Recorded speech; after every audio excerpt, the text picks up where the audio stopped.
I'm Tessa Carol Needham Fulp. I'm one of the survivors from the Siloam Bridge.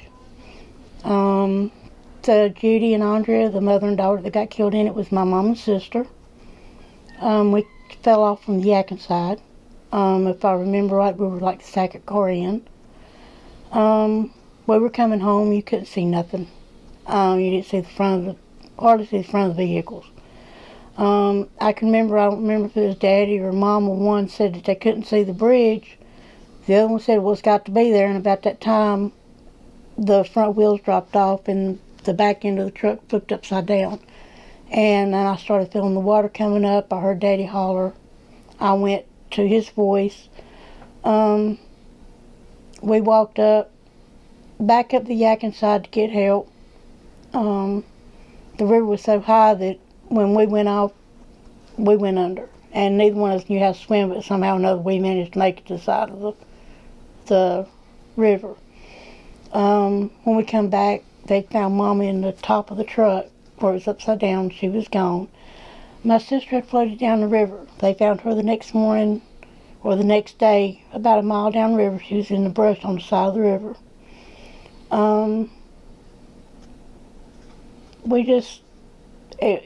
It was awful. I mean, Daddy set me on the bottom of the truck and I asked him to move me, and it wasn't but a few minutes after that another car came in on top of the truck. So I could have been gone if he hadn't moved me. It was just one long night. Other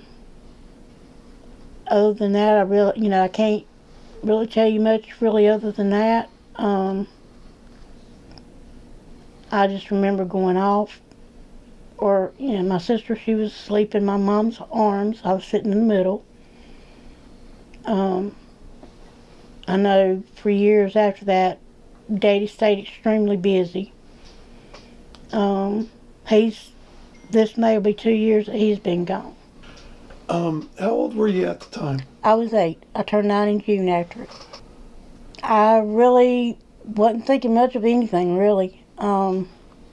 I was just going with more or less just what, Daddy told me to do or whatever. I do remember us hollering for him, and it seems like I remember him saying they're gone. And that was before we went to try to get help. The guy that went down with the bridge was, I think, underneath or partly underneath our vehicle. I remember one was hanging out the back of their vehicle, but they got stuck. I don't know if that was him or if it was one of the others. I don't really remember much of the others coming in other than just the one that came in right after we did.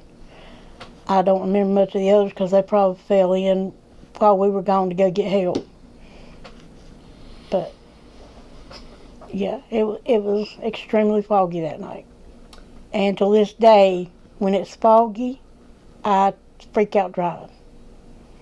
I don't go across any kind of trestle bridges, any kind of wooden bridges. I won't cross them. Even if they got the cement bottom in them, I don't like crossing them. I just cringe when I go through them. As far as that one, I've been across it a few times since then, but I don't really go that direction much, so I don't really have a reason to have to go cross it. But I do take times that I just go over and I just sit. I just get this urge to want to go, and I don't really know why, but I've had several people say when you get that urge, go do it, because for some reason there's something telling you to come that way. I've grown up, I've had 2 kids. I've got 5 grandkids now. Like I said, I just lost Daddy a couple of years ago. The next thing I really remember was sitting in the back of the ambulance and them coming and getting Daddy when they found Mama. After that, I remember being at the hospital. Then after that, it was more or less just the funeral and stuff like that I remember. We were lucky to survive it. I do know that. It's really remarkable that there wasn't more deaths than just the 4. Mama was 27. My sister was 3. She turned 3 in December and died in February. So she was extremely young. How do you get something good out of somebody that doesn't get a chance to have a life? I sit and wonder what things would be like if they were still around. You know, how much would my life be different? How close would me and Andrea be now?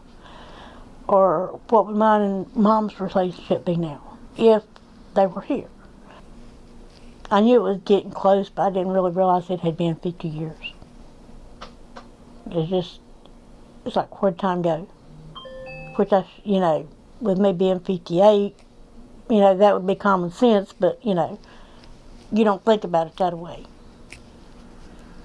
You think about, what's going on now. You don't really think about, what happened that many years ago. But it was hard. But we made it. Like I said, for years after that, Daddy put all his time into work, and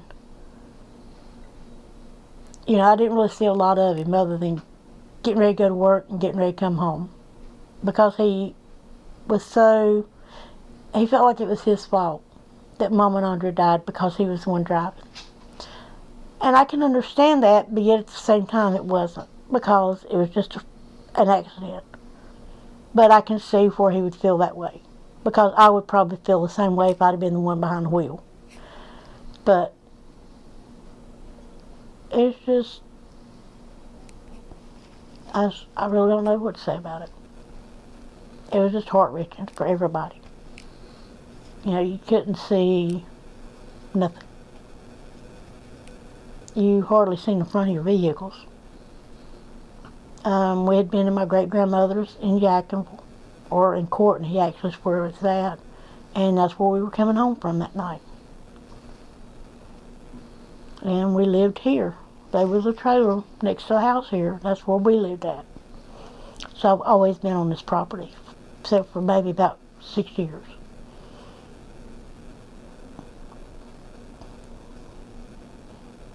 But it's really hard to say how you would really feel with, and put it into words. It's heartbreaking for the families. It makes you wonder why. But yet you go on with your life and live it day to day and try not to dwell on it. Which I know at times it's hard to do, because that anniversary's coming up in about a week. I think about it quite often. There's times I'll get my box out and I'll just drag out the papers and stuff, and I'll go through old pictures and just sit there and just go through it and read it all. And see how much of a difference there is in what's actually told and what is actually what I remember. Probably a lot of my memories is probably because of what I've read, as far as certain parts of it. But the bridge had to be damaged. But I don't think him hitting it knocked it down. You will never make me believe that. Because you had the train tracks on one side, you had this curve on the other that you slowed down for before you went over it. And with it being as foggy as it was, you surely wasn't going to be driving that fast, because you couldn't see where he was going. I honestly believe that he just happened to be on it when it decided to collapse. I don't do water. Like to go down, like go in a tubing or something down a river, I won't do it. I don't do the ocean. I'll do pools, because I can see the bottom of the pool. But that's about as far as I'm going to go. And then when I start getting up to about right here, that's far enough for me. I don't do water well. Not as far as like, stuff like that.